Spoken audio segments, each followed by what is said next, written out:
Hello everyone, क्या हाल चाल। मैं आपका साथ मनीष यादव आपको स्वागत करता हूं आपका प्यारा सा यूट्यूब चैनल संकल्प सेंटर मगध में। हम लोग जो आज का वीडियो है छोटे, वो वीडियो है एनसीईआरटी क्लास 10th मैथ। इसमें हम लोग चैप्टर 1 जिसका नाम है वास्तविक संख्या स्टार्ट करने जा रहे हैं। और ये जो बैच है छोटे, वो फाउंडेशन बैच है। आपको इस बैच में सारा एनसीईआरटी क्वेश्चन, उदाहरण तथा प्रश्न मिलेगा, सारा कंसेप्चुअल क्वेश्चन मिलेगा और इसको हम पूरा चैप्टर सिलेबस क्लियर कराएंगे, ये आपसे हम प्रॉमिस करते हैं। ठीक है, तो देखो छोटे, हम लोग स्टार्ट करते हैं बाबू वास्तविक संख्या। और ये जो आपको बिहार बोर्ड से रिलेटेड ज्यादा हम इसमें सोल्व करेंगे क्योंकि I belongs to in Bihar. Okay, तो हम लोग इसमें सबसे पहला जो टॉपिक है छोटे, वास्तविक संख्या है। और वास्तविक संख्या के बारे में हम लोग जानकारी प्राप्त करेंगे जो बिहार बोर्ड में लमसम 5 नंबर क्वेश्चन इससे पूछता है। समझ रहे हो कि ना। चलो, यहां तक कहानी ठीक ठाक है छोटे, तो हम लोग देखेंगे वास्तविक संख्या। अब देखो, वास्तविक संख्या किसे कहते हैं, इसी को हम लोग बोलते हैं रियल नंबर।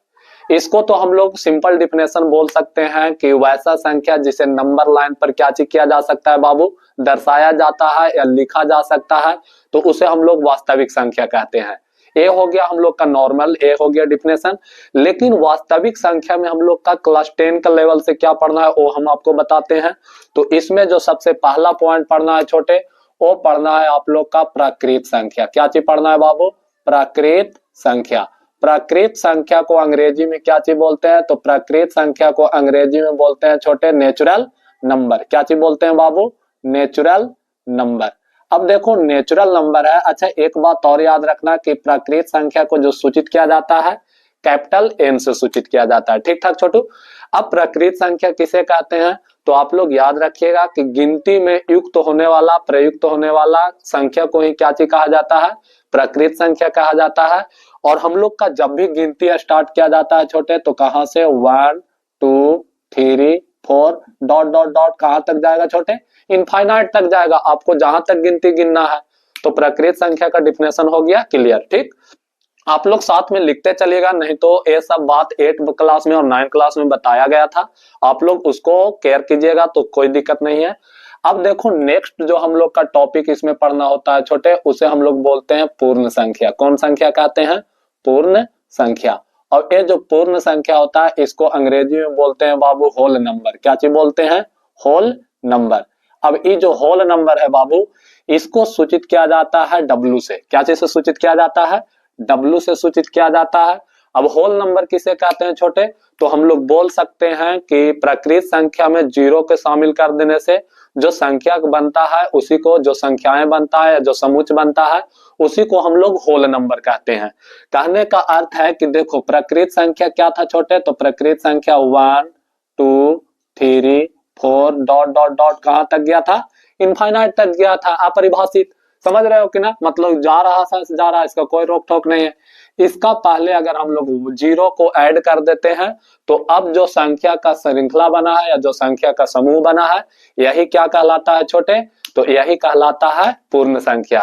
ठीक, यहां तक अगर आप लोग का कहानी क्लियर हो गया, तो अब हम लोग जो चलने वाले हैं वो है क्या चीज बाबू, तो वो है पूर्णांक संख्या। कौन संख्या छोटे, पूर्णांक संख्या। और पूर्णांक संख्या को अंग्रेजी में क्या चीज बोलते हैं, तो पूर्णांक संख्या को अंग्रेजी में बोलते हैं इंटीजर नंबर। क्या चीज बोलते हैं बाबू, इंटीजर नंबर। अब देखो, इंटीजर नंबर को क्या चीज से, आई से या सूचित किया जाता है या जेड से सूचित किया जाता है। ठीक है, इंटीजर नंबर किसे कहते हैं बाबू, तो आप लोग ध्यान दीजिएगा कि यदि हम लोग पूर्ण संख्या में किसको शामिल कर देते हैं, ऋणात्मक संख्या को शामिल कर देते हैं, तो जो संख्या का समुच्चय बनेगा या जो संख्या का समूह बनेगा, तो उसे हम लोग क्या चीज कहेंगे बाबू, तो उसे हम लोग कहेंगे क्या चीज छोटे, तो उसे हम लोग बोलेंगे पूर्णांक संख्या। और इसको अगर देखा जाए तो देखना, आप लोग एग्जांपल समझने का प्रयास करना, जैसे 0 1 2 3 4 dot dot dot plus infinite तक जाएगा बाबू। ठीक, और इधर अगर आएगा तो देखो क्या आएगा, -1। ठीक, उसका बाद -2, उसका बाद -3 dot dot dot minus infinite से। समझ रहे हो कि ना। तो देखो छोटू, यहां से लेकर यहां तक की कौन सी संख्या है, तो ए है पूर्ण संख्या। कौन संख्या बाबू, पूर्ण संख्या है। और यहाँ पर अगर आपको इसको देखिएगा तो देखो ये कौन संख्या है, तो आप लोग बोलिएगा ऋणात्मक संख्या। कौन संख्या है छोटे, ऋणात्मक संख्या। तो ये दोनों का जो मिश्रित रूप से बना, जो संख्या बना, ये दोनों का मिलने से, शामिल होने से, तो इसी संख्या को क्या चीज कहते हैं, पूर्णांक संख्या कहते हैं या इंटीजर नंबर कहते हैं। यहां तक आप लोग का कहानी समझ में आ गया है। तो अब हम लोग देखते हैं बाबू, एक बात ध्यान रखना कि देखो जैसे यहाँ पे आप लोग का दिखाने का हम प्रयास करते हैं, यहां से माइनस इंफिनिटी, अब डॉट डॉट डॉट कर देते हैं, -4, -3, -2, -1, 0, 1, 2, 3 डॉट डॉट डॉट, यहाँ पर प्लस इंफिनिटी हो जाएगा। बोलिएगा कि हाँ हो जाएगा। अब देखो तो यहां से अगर आप लोग देखिएगा माइनस इंफिनिटी से 1 के बीच, तो ए है छोटे नेगेटिव नंबर है, तो इसलिए इसे हम लोग बोलते हैं ऋणात्मक पूर्णांक। काची कहते हैं छोटे, ऋणात्मक पूर्णांक। और देखो 1 से लेके इंफिनिटी तक है, इसे हम लोग कहते हैं क्या चीज बाबू, इसे हम लोग कहते हैं धनात्मक पूर्णांक। काची कहते हैं, धनात्मक पूर्णांक। और ये जो 0 है इसे हम लोग क्या चीज कहते हैं छोटे, तो इसे हम लोग कहते हैं शून्य पूर्णांक। काची बोलते हैं बाबू, शून्य पूर्णांक। तो बताओ हम लोग ये भी बोल सकते हैं कि पूर्णांक संख्या को कितना भाग में बांट दिया गया है, 3 भाग में, ऋणात्मक पूर्णांक, शून्य पूर्णांक, धनात्मक पूर्णांक। ऋणात्मक पूर्णांक जिसका लास्ट में, जिसका मतलब शुरू में ही माइनस का चिन्ह रहेगा, और ऋणात्मक पूर्णांक हो जाएगा। धनात्मक आप लोग समझ रहे हो, 0 भी आप लोग समझ रहे हो। एक बात इसमें आप लोग का नोट करने का जरूरी क्या है, तो नोट करने का आप लोग का जरूरी यही छोटे कि 0 ना तो धनात्मक पूर्णांक है और ना ही ऋणात्मक पूर्णांक है। यहां तक आप लोग का बात समझ में आया, तो आप लोग बोलिएगा कि यस भैया यहाँ तक सारा बात हमको समझ में आ गया है। तो अब हम लोग प्रोसेस को आगे बढ़ाते हैं। तो इस तरह से पूर्णांक संख्या क्या चीज हो गया छोटे, खत्म हो गया। इसमें हम लोग का एक पॉइंट और जो पढ़ना है, 2 पॉइंट वो पढ़ना है, अभाज्य संख्या। कौन संख्या, अभाज्य संख्या। अभाज्य संख्या का एक और नाम होता है छोटे, और अभाज्य संख्या का एक और नाम जो होता है वो होता है रूढ़ संख्या। कौन संख्या, रूढ़ संख्या, रूढ़ संख्या। या इसी का अंग्रेजी नाम क्या चीज होता है बाबू, तो इसका अंग्रेजी नाम होता है प्राइम नंबर। क्या चीज होता है छोटे, प्राइम नंबर। अब आप लोग ध्यान दीजिएगा कि प्राइम नंबर किसे कहते हैं, या अभाज्य संख्या किसे कहते हैं, या रूढ़ संख्या किसे कहते हैं। तो आप लोग याद रखना, हम लोग ऐसे बोल सकते हैं कि वैसी संख्या जिसका 2 अलग अलग फैक्टर होता है। कितना फैक्टर बाबू, 2 ही फैक्टर होता है, और दोनों फैक्टर मतलब गुणनखंड क्या हो, अलग अलग हो, तो उस संख्या को हम लोग क्या चीज बोलते हैं, अभाज्य संख्या कहते हैं। समझ रहे हो ना। 9 में आप लोग कैसे पढ़े होंगे डिफिनेशन, तो 9 में आप लोग ऐसे पढ़े होंगे कि एक को छोड़कर वैसी संख्या जो एक और स्वयं के अलावा किसी दूसरी संख्या से विभाजित नहीं हो। आप लोग A9 में पढ़े होंगे, लेकिन 10 में थोड़ा आप लोग मॉडिफाई कीजिए। और इसको कैसे पढ़ना है, तो इसका डिफिनेशन ऐसे याद रखना है कि वैसी संख्या जिसका 2 अलग अलग गुणनखंड हो। क्या चीज याद रखना है छोटे, वैसी संख्या जिसका 2 अलग अलग गुणनखंड हो, तो उसे हम लोग क्या चीज बोलेंगे, तो उसे हम लोग बोलेंगे बाबू अभाज्य संख्या। अब देखो गुणनखंड क्या होता है से सुनना। जैसे सुनो बाबू, देखो जैसे मान लो ना कि अगर हम 1 को लिए, तो 1 तो स्वयं से भी जाएगा, और ये भी इसका गुणनखंड अगर 2 लिखेंगे तो ये 1 ही है जो इसका गुणनखंड होने वाला है, 1 into 1। समझ रहे हो कि ना, तो बोलिएगा यस भैया।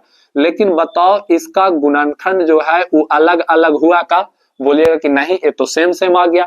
लेकिन मेरा डिफिनेशन क्या चीज बोल रहा है कि इसका अलग अलग गुणनखंड हो। समझ रहे हो कि ना। तो हम लोग का 1 का तो कहानी खत्म हो गया ना, मतलब 1 का भी अभाज्य संख्या हो ही ना सकता है। लेकिन 2 देखो बाबू, 2 का 2 गुणनखंड है, एक है, एक खुद स्वयं है, तो 1 और 2। समझ रहे हो कि ना, ठीक ठाक। अब जैसे देखो छोटे 3 का भी अगर आप लोग गुणनखंड देखोगे तो ये 1 है और एक 3 है। तो देखो 2 ही गुणनखंड है, लेकिन अलग अलग गुणनखंड है कि नहीं, तो बोलिएगा कि यस भैया है। अगर आप लोग यहाँ देखते हैं 4, तो 4 को अगर आप लोग गुणनखंड देखते हैं बाबू, तो 1 हो गया, खुद 4 हो गया, और 2। जैसे यहाँ पर देखो ये 4 है, 2 से लगाएं 2, फिर 2 से लगाएं कितना बाबू, 1। समझ रहे हो ना, मतलब 1 तो 2 हो गया, 1 हो गया, और 1 खुद 4 है। समझा कि ना। तो इसका 2 से अधिक अलग अलग गुणनखंड हो गया, तो इसलिए क्या यह भाज्य संख्या अभाज्य संख्या है 4, नहीं। तो इतना कहने का बाद आपको समझ में आ गया होगा कि सिर्फ जिसका 2 अलग अलग गुणनखंड हो वही संख्या क्या कहलाएगा, अभाज्य कहलाएगा। जैसे में आप लोग का एग्जाम्पल क्या चीज दिखाएं, तो जैसे में आप लोग का एग्जाम्पल दिखाएं छोटे, 2 कितना, 3 बताओ, 5 के बाद 6 हो सकता है क्या, 6 का गुणनखंड 2 से अधिक होगा कि ना, 1 भी होगा, खुद 6 होगा, 2 भी होगा, 3 भी होगा। तो बताओ, दो से अधिक अलग अलग हो गया ना, लेकिन हमको दो ही ना अलग अलग चाहिए था, तो 6 नहीं होगा। लेकिन देखो तो छोटे 7, हाँ तो 7 बोलिएगा कि 7 सिर्फ एक और कितना 7। बताओ बाबू 8, तो 8 का भी बहुत सारा गुणनखंड हो जाएगा अलग अलग। बताओ 9, 9 का भी बहुत सारा गुणनखंड हो जाएगा। तो 9 के बाद कौन आएगा छोटे, 11 आएगा, 13 आएगा, डॉट डॉट डॉट इनफाइनाइट तक तुम लोग कर लेना इत्यादि। अब देखो यहां से अभाज्य संख्या या रूढ़ संख्या से एक क्वेश्चन बनता है, और वो क्वेश्चन बहुत जबरदस्त क्वेश्चन बनता है। और वो क्वेश्चन क्या चीज है छोटे, कि बताओ सबसे छोटी अभाज्य संख्या क्या है या कौन है। तो सबसे छोटी अभाज्य संख्या कौन होता है बाबू, तो देखो सबसे छोटी अभाज्य संख्या 2 होता है। क्या चीज होता है छोटे, 2 होता है। समझ रहे हो कि ना। इसी के साथ अगर पूछेगा कि सबसे छोटी सम अभाज्य संख्या क्या होता है, तो सबसे छोटी सम अभाज्य संख्या कितना होता है बाबू, 2 ही होता है। और एक लौता ऐसा अभाज्य संख्या है जो सम है, और वो क्या है, 2 है। ठीक, आपसे कोई क्वेश्चन पूछेगा कि बताइए सबसे छोटा विषम अभाज्य संख्या कितना होता है, तो कितना होता है, 3 होता है। तो सबसे पहले आप लोग बताओ कि बताओ अभाज्य संख्या क्या है, तो वैसी संख्या जिसका 2 अलग अलग गुणनखंड हो उसे अभाज्य संख्या कहते हैं। क्लियर। सबसे छोटा अभाज्य संख्या कितना है, 2 है। सबसे छोटा सम अभाज्य संख्या कितना है, 2 है। सबसे छोटा विषम अभाज्य संख्या कितना है, 3 है। और इसी का साथ आप लोग का समझ में आ गया न। तो एक ऐसा ट्रिक भी होता है कि बाबू अभाज्य संख्या कौन होगा, तो वैसा संख्या जो एक के पहाड़ा में आए और खुद के पहाड़ा में आए, उसका अलावा किसी के पहाड़ा में नहीं आए, तो उस प्रकार का जो संख्या रहेगा उसे हम लोग क्या चीज बोलेंगे, अभाज्य संख्या कहते हैं। समझ में आया कि ना। तो आप लोग बोलिएगा कि यस भैया समझ में आ गया है। ठीक, जैसे 2 सिर्फ एक के पहाड़ा में आएगा और 2 के पहाड़ा में आएगा, और किसी का पहाड़ा में 2 आने वाला नहीं है। 3 एक के पहाड़ा में आएगा, 2 के पहाड़ा में आएगा, और किसी का टेबल में आने वाला नहीं है। 6, अच्छा 4 के देखो तो 4 एक के भी टेबल में आएगा, 2 के भी टेबल में आएगा, 4 के टेबल में भी आएगा। तो बताओ बाबू ये एक्स्ट्रा दूसरा के भी टेबल में आ गया ना, तो इसलिए यह भाज्य होगा। समझ रहे हो कि ना। बाकी बात जो खुद के पहाड़ा में मतलब 5 है तो सिर्फ 5 में आए, या ना तो एक के पहाड़ा में आए, तो वैसा संख्या क्या चीज हो जाएगा, अभाज्य हो जाएगा। ऐसे भी आप लोग क्या कर सकते हो, इसको याद कर सकते हो। ठीक, तो यहां तक ठीक ठाक कहानी हो गया। तो अब हम लोग का जो नेक्स्ट पॉइंट है छोटे, वो नेक्स्ट पॉइंट क्या है, नेक्स्ट पॉइंट है भाज्य संख्या। कौन संख्या, भाज्य संख्या। भाज्य संख्या का एक और नाम क्या है बाबू, तो आप लोग बोलिएगा कि भैया भाज्य संख्या का एक और नाम यौगिक संख्या है। कौन सी संख्या है, यौगिक संख्या। यौगिक संख्या को और क्या चीज बोलते हैं अंग्रेजी में, तो यौगिक संख्या को अंग्रेजी में बोलते हैं कंपोजिट नंबर। क्या चीज बोलते हैं छोटे, कंपोजिट नंबर। अब देखो कंपोजिट नंबर क्या है बाबू, तो आप लोग याद रखना कि अब सुनो, भाज्य संख्या, ये यौगिक संख्या। भाई इतना बात याद रखना कि जो अभाज्य नहीं है वही क्या है, भाज्य है। समझ रहे हो कि ना। वैसा संख्या जो अभाज्य नहीं है वही तो भाज्य है ना। अगर इसका डिफिनेशन देना चाहिएगा तो क्या चीज दीजिएगा, वैसी संख्या जिसका 2 से अधिक अलग अलग फैक्टर हो। और आपको एग्जांपल हम बताएं जैसे 4, समझ रहे हो कि ना। तो इसका 2 से अधिक अलग अलग फैक्टर, तो जो अभाज्य नहीं है वही तो भाज्य है। तो इसका एग्जांपल तुम लोग बता सकते हो। तो हाँ बोलेंगे भैया 1 2 तो नहीं, 2 तो अभाज्य है, तो 3 भी अभाज्य है, तो 4 क्या होगा, भाज्य होगा। 5 अभाज्य है तो 6 क्या चीज होगा, भाज्य होगा। 7 अभाज्य है तो 8 क्या चीज होगा, भाज्य होगा। 11 अभाज्य है, बताओ 9 भी क्या होगा, अभाज्य होगा। 10 क्या होगा, अभाज्य होगा, सॉरी भाज्य होगा। 9 भी क्या होगा, भाज्य होगा। समझ रहे हो कि ना। इसी तरह से डॉट डॉट कर देंगे। और आप लोग इसमें अगर आप लोग से पूछेगा कि बताइए कि सबसे छोटा सबसे छोटा भाज्य संख्या यौगिक संख्या कौन है, तो सबसे छोटा भाज्य संख्या या यौगिक संख्या कितना है छोटे, 4 है। यहां तक के बात आपको समझ में आया। अगर यहां तक बात समझ में आया तो आप 1 नंबर का हकदार बिहार बोर्ड में हो गए हैं, और यहां तक बहुत अच्छा चला है। ठीक, अब देखो छोटे, हम लोग का जो नेक्स्ट टॉपिक पढ़ना है वो पढ़ना है सह अभाज्य। सह अभाज्य। अब देखो सह अभाज्य संख्या किसे कहते हैं, या इसी को अंग्रेजी में बोलते हैं को प्राइम। क्या चीज बोलते हैं छोटे, को प्राइम नंबर, को प्राइम नंबर। अब देखो सह अभाज्य क्या है, तो हम लोग बोल सकते हैं बाबू कि वैसा संख्याओं का युग्म, मतलब संख्या तो होगा लेकिन वह जोड़ा में होगा या वह पेयर में होगा। तो हम लोग क्या चीज बोलेंगे, वैसा संख्याओं का युग्म जिसका HCF 1 होता हो या जिसका HCF 1 प्राप्त होता हो। समझ रहे हो कि ना? क्या चाहिए छोटे? वैसा संख्याओं का युग्म जिसका HCF 1 प्राप्त होता हो, तो उस प्रकार के संख्या को क्या चीज बोलेंगे? सह अभाज्य संख्या बोलेंगे। समझ रहे हो कि ना? तो इसमें आप लोग डिफिनेशन अगर आप लिखना चाहो तो क्या चीज लिख सकते हो? वैसा संख्याओं का युग्म जिसका HCF कितना प्राप्त हो? जिसका HCF 1 प्राप्त हो, तो उसे हम लोग क्या चीज बोलते हैं छोटे? तो उसी को हम लोग बोलते हैं सह अभाज्य संख्या। यहाँ पे हम शॉर्ट में लिख देते हैं कि इसका जो HCF है कितना प्राप्त होगा बाबू? इसका HCF अगर 1 प्राप्त होगा तो वह सह अभाज्य संख्या है। और ऐसा युग्म आप लोग का मिल जाएगा जैसे 5,6। समझ रहे हो कि ना? अब 5,6 का कैसे HCF निकालोगे? तो लो यहाँ पर देख लो, इसका HCF यहाँ निकाल के दिखा रहे हैं 5 और 6। तो लो 5 से अगर 6 में देंगे तो 5 एकम 5, यहाँ पर आया 1 भाज यहाँ आ गया 5, 5 एकम 5। तो देखो तो यहाँ से फल आ गया 0। तो इसका HCF कितना प्राप्त हुआ? देखो इसका HCF ही तो 1 आया ना, भाजक ही ना HCF कहलाता है। तो इसका HCF 1 प्राप्त हो गया। तो 5,6 अगर तुम लोग लेना चाहते हो तो 6,6,7 भी ले सकते हो। समझ रहे हो कि ना? 18,36 34 भी ले सकते हो। ठीक, तो इस तरह से आप लोग देख लेना। समझ रहे हो कि ना? तो एक सह अभाज्य संख्या का भी कहानी इसमें हम लोग क्या चीज कर दिए छोटे? तो सह अभाज्य संख्या के भी कहानी बहुत अच्छा से हम लोग इस चैप्टर में, सॉरी इस टॉपिक में हम लोग क्लियर कर दिए।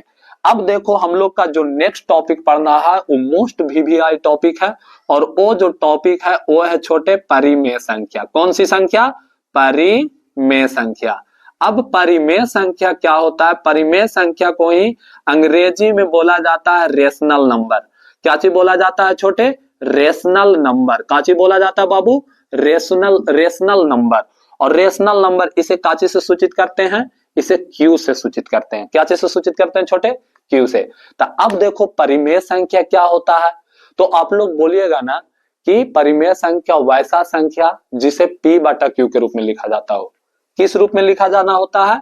P बटा Q। P बोले तो बाबू, P बोले तो अंश, और Q बोले तो बाबू, Q बोले तो हर। मतलब जिसको P बटा Q मतलब अंश बटा हर के रूप में लिखा जाता है। दूसरा स्टेटमेंट इसमें क्या बोलता है कि जो Q होगा वो 0 के बराबर नहीं होना चाहिए। मतलब Q does not equal to 0। कहने का मतलब है कि हर है जो 0 के बराबर नहीं होना चाहिए। पहला पॉइंट में आप लोग का क्या याद रखना है कि परिमेय संख्या किसे कहते हैं? तो जिसे P बटा Q के रूप में लिखा जाता है, मतलब अंश बटा हर के रूप में लिखा जाता है। दूसरा टॉपिक क्या है कि Q does not equal to 0। Q जो है वो 0 के बराबर नहीं होना चाहिए, हर 0 के बराबर नहीं होना चाहिए। साथ ही साथ आप लोग का एक बात और याद इसमें रखना है कि P और Q एक प्रकार का कैसा संख्या होना चाहिए छोटे? तो P और Q एक प्रकार का पूर्णांक संख्या होना चाहिए। मतलब P और Q एक प्रकार की कैसी संख्या होना चाहिए? पूर्णांक संख्या होनी चाहिए। अगर ये तीनों शर्त को कोई संख्या, कोई भिन्न, समझ रहे हो ना, क्या चीज कर लेता है? मतलब एक्सेप्ट कर लेता है या पालन कर लेता है, तो वो जो संख्या होगा बाबू वो क्या चीज कहलाएगा? परिमेय संख्या कहलाएगा। समझ रहे हो ना? अब जैसे इसमें आप लोग देखना एग्जाम्पल छोटे, जैसे हम लोग यहाँ पे एग्जाम्पल दे रहे हैं और इसका जो एग्जाम्पल है जैसे मान लो 2/3। कितना? 2/3। तो आप लोग का पता करना है कि जो 2/3 या 2/3 है वो परिमेय संख्या है या नहीं। तो सबसे पहला पॉइंट हम लोग क्या चीज शर्त देखेंगे कि P बटा Q के रूप में मतलब अंश बटा हर के रूप में लिखा रहना चाहिए। देखो अंश बटा हर के रूप में लिखा हुआ है, बोलिएगा कि यस भैया अंश बटा हर के रूप में लिखा हुआ है। दूसरा पॉइंट क्या चीज हमको पता करना है कि Q 0 के बराबर नहीं होना चाहिए। मतलब जो हर है वो 0 के बराबर नहीं होना चाहिए। देखो हर बराबर यहाँ कितना है? 3 है, मतलब हर 0 के बराबर नहीं है। तीसरा हम लोग का क्या शर्त को पालन करवाना है कि P और Q पूर्णांक संख्या होना चाहिए। क्या चीज होना चाहिए छोटे? पूर्णांक संख्या होना चाहिए। देखो तो बाबू 2 और 3, देखो 2 और 3 पूर्णांक संख्या में आया है कि ना? अगर माइनस भी रहता तो पूर्णांक संख्या में आता कि ना? तो बोलिएगा कि यस भैया। तो इसलिए कौन संख्या है? परिमेय संख्या है। यहां तक बात समझ में आया? आप लोग बोलिएगा कि यस भैया। अब देखो दूसरा क्वेश्चन हम लोग देते हैं 22/7। 22/7 परिमेय संख्या है कि नहीं? तो पहला आप लोग क्या चीज करोगे छोटे, देखो यहाँ पे पहला पॉइंट में देखोगे कि यह P/Q के रूप में लिखा हुआ है कि नहीं। तो आप लोग देख पा रहे होंगे कि भैया या तो P/Q के रूप में लिखा हुआ है। तो देखो पहला नियम पालन हो गया। दूसरा नियम क्या पालन करना है? दूसरा शर्त यही है छोटे कि Q 0 के बराबर नहीं होना चाहिए। देखो तो Q 0 के बराबर है क्या? नहीं। Q 7 के बराबर है, मतलब दूसरा नियम को भी पालन कर लिया। तीसरा क्या चीज नियम को पालन करना है कि P और Q दोनों पूर्णांक संख्या होना चाहिए। देखो तो 22/7 E भी पूर्णांक होगा कि ना, 22 और 7 भी पूर्णांक संख्या होगा। इसलिए कौन सी संख्या है बाबू? परिमेय संख्या है। मतलब अब आप लोग का समझ में आ गया कि आप लोग का P/Q के रूप में कोई नॉर्मल भी संख्या दिया रहेगा तो वो परिमेय संख्या होगा। लेकिन जो क्वेश्चन फंसाने वाला है वो क्वेश्चन है 0/2। क्या है छोटे? 0/2। तो बताओ 0/2 या 0/2 है वो परिमेय संख्या है या अपरिमेय संख्या है? पहला नियम आपको क्या होना चाहिए? तो पहला नियम आप लोग का आना चाहिए कि वह P/Q के रूप में लिखा हो। बताओ P/Q के रूप में लिखा हुआ है? आप लोग बोलिएगा कि यस भैया P/Q के रूप में लिखा हुआ है। दूसरा नियम मतलब क्या बोलता है? दूसरा शर्त क्या है? तो दूसरा शर्त है कि Q 0 के बराबर नहीं होना चाहिए। देखो तो Q 0 के बराबर है क्या? तो बोलिएगा नहीं भैया Q जो है वो 2 का बराबर है। दूसरा नियम भी पालन कर लिया। तीसरा नियम क्या होना चाहिए बाबू? तीसरा नियम यही होना चाहिए कि P और Q, मतलब तीसरा जो शर्त होना चाहिए, नियम की जगह शर्त, शर्त की जगह नियम, तो उसमें तो कंफ्यूज नहीं होना। तीसरा शर्त यह होना चाहिए कि P और Q दोनों पूर्णांक संख्या होना चाहिए। देखो तो P बराबर 0, 0 भी पूर्णांक संख्या है, और Q बराबर 2, 2 भी एक प्रकार का पूर्णांक संख्या है। मतलब A एक प्रकार का कौन सी संख्या है बाबू? परिमेय संख्या है। अब हम लोग का जो नेक्स्ट पॉइंट आता है बाबू वो आता है, देखो लिखते हैं 2/0। अब इसको समझने का प्रयास कीजिएगा। 2/0 पहला शर्त क्या बोलता है कि वह P/Q के रूप में, मतलब अंश बटा हर के रूप में लिखा रहना चाहिए। देखो अंश बटा हर के रूप में लिखा हुआ है कि ना? आप लोग बोलिएगा लिखा हुआ है। दूसरा शर्त क्या होना चाहिए कि Q 0 के बराबर नहीं होना चाहिए। लेकिन यहाँ पर देखो छोटे, यहाँ पर अगर आप लोग देखिएगा तो Q 0 के बराबर है। और शर्त क्या बोलता था? Q 0 के बराबर नहीं होना चाहिए। तो इसलिए यहाँ Q 0 के बराबर है, तो ये क्या चीज हो जाएगा? डायरेक्ट यहीं पर फेल कर गया। जब फेल कर गया तो ये कौन संख्या होगा छोटे? अपरिमेय संख्या होगा। कहानी समझ में आया? अगर कहानी आपको समझ में आया तो गुड एंड वेल। और अगर अच्छा एक क्वेश्चन और तुम लोग देखना, जैसे बताओ 0 परिमेय संख्या है क्या अपरिमेय संख्या? तो आप लोग बोलिएगा कि भैया 0 को फ्रैक्शन में लिख सकते हैं बटा 1 की नहीं? तो हाँ लिख सकते हैं। तो या P/Q के रूप में लिखा हुआ है कि नहीं? तो बोलिएगा कि हाँ लिखा हुआ है। दूसरा नियम शर्त क्या बोलता है कि Q does not equal to 0, मतलब Q 0 के बराबर है कि नहीं? तो Q 0 के बराबर है, देखो तो नहीं है Q 0 के बराबर, तो इसलिए कौन संख्या हो जाएगा? तो ये हो जाएगा परिमेय संख्या। इसमें आप लोग एक बात और याद रखिएगा कि जिस संख्या को पूर्ण रूप से वर्गमूल निकाला जा सकता है, समझ रहे हो ना? पूर्ण वर्ग होता है किसी संख्या का, वह पूर्ण वर्ग होता है, तो समझ जाना कि वो भी क्या चीज है? एक प्रकार का परिमेय संख्या है। मतलब जिसको स्क्वायर रूट निकाला जा सके, जिसका क्यूब रूट निकाला जा सके, तो उस प्रकार का जो संख्या होता है छोटे, मतलब जिसका पूर्ण रूप से निकाला जा सके, तो उस प्रकार का जो संख्या होता है वो कौन संख्या होता है? परिमेय संख्या होता है। और जिसका पूर्ण रूप से वर्गमूल नहीं निकाला जा सके, समझ रहे हो कि ना? पूर्ण वर्ग के रूप में जिसका घनमूल नहीं निकाला जा सके, तो वो क्या होता है? अपरिमेय संख्या होता है। जैसे √64, तो √64 का वर्गमूल कितना होता है छोटे? 8 होता है। तो √64 एक परिमेय संख्या है, ठीक। लेकिन √65, तो √65 का 8 पॉइंट समथिंग होता है, तो उसका पूर्ण रूप से वर्गमूल नहीं निकाला गया है, तो इसलिए वह कौन सी संख्या है? अपरिमेय संख्या है। समझ रहे हो कि ना? इसी तरह से √27 का मतलब Q√27, तो 27 को क्यू रूट करेंगे तो इसका 3 होगा, तो ये एक प्रकार का परिमेय संख्या है। लेकिन Q√28 होगा, तो Q√28 कहने का अर्थ है Q√27। देखो Q√27 मतलब करनी में 3, यहाँ पे 27, तो इसका 3 होता है छोटे, तो ये परिमेय संख्या है। लेकिन Q√28, तो बताओ इसको पूर्ण रूप से निकाला जा सकता है? तो नहीं निकाला जा सकता है, तो इसलिए एक प्रकार का कौन संख्या है? अपरिमेय संख्या है। यहां तक कहानी ठीक ठाक। अब दूसरा कहानी आप लोग सुनिएगा। जैसे परिमेय संख्या और अपरिमेय संख्या। अच्छा, कोई पूछेगा अपरिमेय संख्या किसे कहते हैं, तो आप लोग बता सकते हैं ना कि वैसा संख्या जिसे p बटा q के रूप में नहीं लिखा जा सकता है उसे अपरिमेय संख्या कहते हैं। और इसका संख्याओं का दशमलव प्रसार पढ़ाएंगे तो इसमें भी आप लोग का बताएंगे। समझ रहे हो कि ना। तो देखो, मेरा कहने का अर्थ है, जो नोट पॉइंट लिखवाने वाला थे वो क्या है, तो आप लोग इसको याद रखना। 9 का कंसेप्ट है। एक कंसेप्ट क्या है कि परिमेय संख्या और अपरिमेय संख्या का पहला योगफल, दूसरा अंतर, तीसरा गुणनफल, चौथा भागफल कौन संख्या होता है, अपरिमेय संख्या होता है। फिर से एक बार सुनना, परिमेय संख्या और अपरिमेय संख्याओं का योगफल, अंतर, गुणनफल, भागफल क्या चीज होता है, अपरिमेय संख्या होता है। जैसे √2 एक अपरिमेय संख्या हो गया, +2 एक प्रकार का काजी हो गया, परिमेय संख्या हो गया। तो बताओ, ये दोनों का जोड़ेंगे तो 2 + √2, तो ये एक प्रकार का कौन संख्या हो गया बाबू, अपरिमेय संख्या हो गया। इसी के साथ इसको अंतर कर दो, इसको गुणनफल कर दो, इसको भागफल कर दो, तो ये सारा क्या चीज हो गया, अपरिमेय संख्या हो गया। अब देखो बाबू, हम लोग आते हैं सिलेबस में। तो यहां तक के आप लोग का कहानी समझ में आया, तो आप लोग क्या करो बाबू, समझ रहे हो ना। हाँ, मतलब अगर यहां तक की कहानी समझ में आया तो इसको क्या चीज करो, नोट करो। और आज के वीडियो में इसको इतना ही रहने देते हैं।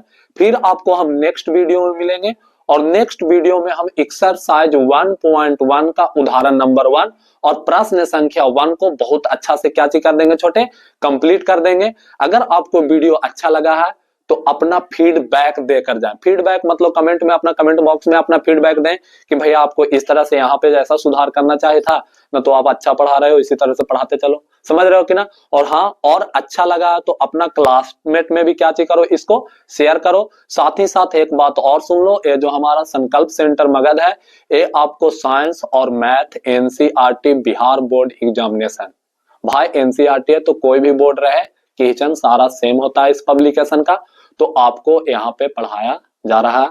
ठीक है, थैंक यू सो मच। फिर मिलते हैं नेक्स्ट वीडियो में, तब तक के लिए ओके बाय, जय हिंद, जय भारत।